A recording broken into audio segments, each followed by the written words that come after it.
नमस्कार, मैं हूं अंजलि और आप देख रहे हैं आरपीएस समाचार।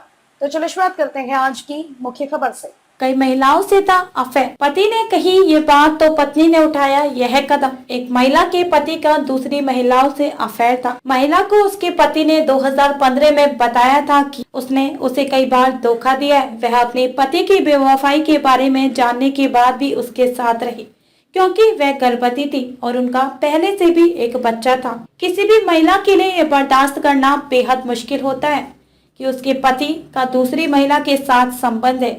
किसी भी महिला के लिए भी उसके पति का उसे धोखा देने का ख्याल ही बेहद दुखदायी हो सकता है। जाहिर है कि कोई भी महिला अपने पति की बेवफाई बर्दाश्त नहीं करेगी और न ही ऐसी स्थिति में उसके साथ रहना चाहेगी। लेकिन फिर भी अगर किसी महिला को पति की हकीकत जानने के बाद भी मजबूरी में उसके साथ रहना पड़ा तो उस पर क्या गुजरेगी। कुछ ऐसा ही हुआ एक महिला के साथ भी, जिसे उसके पति ने खुद अपने बेवफाई के किस्से सुनाए, लेकिन उसके बाद भी वो अपने पति को छोड़ नहीं पाई। इस महिला ने insider.com को अपनी कहानी बताते हुए कहा, साल 2015 के आखिर में मेरे पति काम से लौटकर घर आए और उन्होंने मुझे अपने झूठे और बेवफाई के ढेरों किस्से सुनाए।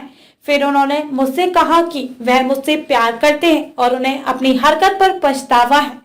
वह मेरे साथ रहना चाहते हैं, लेकिन मैं चाहूँ तो उनसे लड़ सकती हूँ। इस पर वो बुरा नहीं मानेंगे, लेकिन मैंने ऐसा कुछ नहीं किया।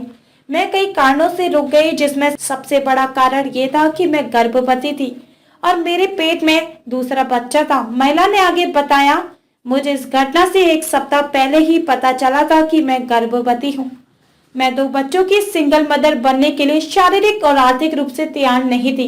यही कारण है कि मैं अक्सर उन लोगों को ये जवाब देती हूँ जो मुझसे पूछते हैं कि मैं क्यों ऐसे आदमी के साथ रही।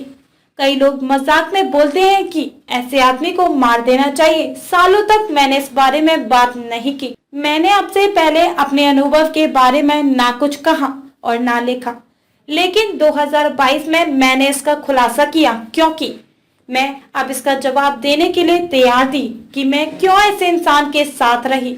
महिला ने बताया, जब पति ने मुझे बताया कि उसने क्या किया है तो मेरे पास कई विकल्प थे, लेकिन उनमें कोई भी मुझे अच्छा विकल्प नहीं लगा। बुरे विकल्पों में भी मैंने उसे चुना जो कम से कम भयानक था।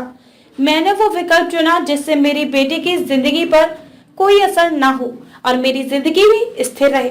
महिला ने आगे कहा, मैं पति के साथ इसलिए रही क्योंकि मैं अपना घर, अपनी सुरक्षा और एक विवाहित महिला के रूप में अपना स्टेटस बनाए रखना चाहती थी। अगर किसी चीज के बारे में कोई नहीं जानता है तो ये लगभग ऐसा है जैसे कि वो चीज कभी हुई ही नहीं थी, और ये बात निश्चित रूप से मेरे पति और उनके माता पिता पर फिट बैठती थी, जो इन सबसे बचे रहे क्योंकि मैं अपने पति का सच जानकर भी सालों तक खामोश रही और किसी को इसकी भनक नहीं लगी। ये कहना आसान है कि अगर कोई आपको धोखा दे तो आपको उसे छोड़ देना चाहिए, लेकिन जब वो बताए कि वह आपसे प्यार करता है और इस सब के बाद भी आपको अपनी जिंदगी में रुकना पड़े तो यह इतना आसान नहीं होता। महिला ने आगे कहा, जब मेरे पति ने 2020 में गर्मियों में तलाक के लिए अर्जी दी तो मुझे एहसास हुआ कि अपनी और अपने बच्चों की जिंदगी के लिए कोई स्थिरता नहीं है। मैं इसके बाद अधिक स्पष्ट रूप से चीजें समझने लगी और मैंने अब तक छिपाकर रखी गई चीजों का खुलासा करना शुरू कर दिया। मैं पुराने वक्त में वापस नहीं जा सकती थी और ना ही अपना निर्णय बदल सकती थी, लेकिन मैं ये सोचती हूँ कि अगर मैं उस समय कोई और विकल्प चुनती तो मेरे और मेरे बच्चों के लिए क्या अलग होता। तब मैं शायद कम चीजें खोती और कम अकेला महसूस करती। अपने पति की सच्चाई उन्होंने अपने परिवार और दोस्तों से भी छिपाई, जो अक्सर उनसे अपने दुखी होने का कारण पूछते थे। महिला ने कहा, अब मेरे हालात को जानने के बाद मेरे दोस्त इस बात पर काफी दुखी हैं कि क्यों उन्हें मेरे दुख का एहसास नहीं हुआ और वो मेरी स्थिति समझ नहीं सके, लेकिन वास्तव में मैंने ये सब कुछ छुपाने के लिए बहुत मेहनत की थी। आगे कहा, मैंने अपने दुख को मॉर्निंग सिकनेस बताती थी और मायूसी पर कहती थी कि मेरी नींद पूरी नहीं हुई। अगर आज कोई मुझसे सलाह मांगेगा तो मैं उसे अपने दोस्त से बात करने के लिए कहूंगी, क्योंकि मैं उस समय केवल उन्हीं लोगों से ही मदद की उम्मीद कर रही थी जो मेरे दर्द का कारण थे। मेरी गलती यह नहीं थी कि मैं उस आदमी के साथ रही, बल्कि मैंने जो गलती की वो यह थी कि मैं खामोश रही। रिपोर्टर आरपीएस समाचार की खास रिपोर्ट।